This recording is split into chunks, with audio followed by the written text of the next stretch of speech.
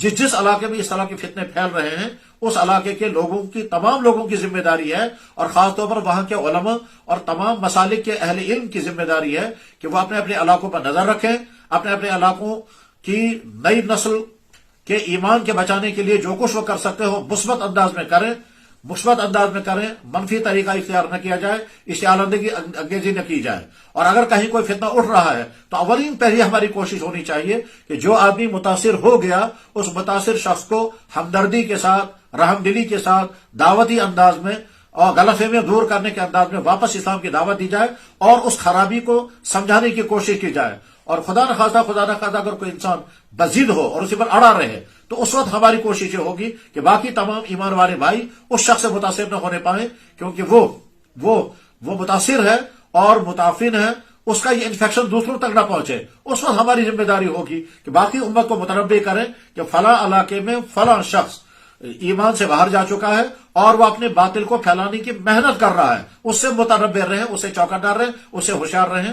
والدین کو کہیں گے کہ اپنے بچوں کی فکر کریں، بچوں کو کہیں گے کہ تمہارے سیدھے سادے والدین اس طرح کے جعلی انسانوں کے فریب کا شکار نہ ہونے پائیں۔ اللہ جل شانہ نے اس دور میں ہم کو پیدا فرمایا جس دور کے متعلق اللہ کے نبی علیہ السلام نے فرمایا صبح کو آدمی مومن ہوگا، شام کو کافر ہوگا۔ اس ایسے دور میں ہمیں اپنی ایمان کی بھی فکر کرنی ہے اور امت کے دین اور ایمان کے بچانے کے لیے بھی بہت محتاط انداز میں ہوشیار رہنا ہے، چوکنا رہنا ہے۔ ہم دین کے ٹھیکیدار تو نہیں ہیں لیکن دین کا چوکیدار ہر مسلمان کو بننے کی کوشش کرنی چاہیے۔ وآخر دعوانا ان الحمدللہ رب العالمین۔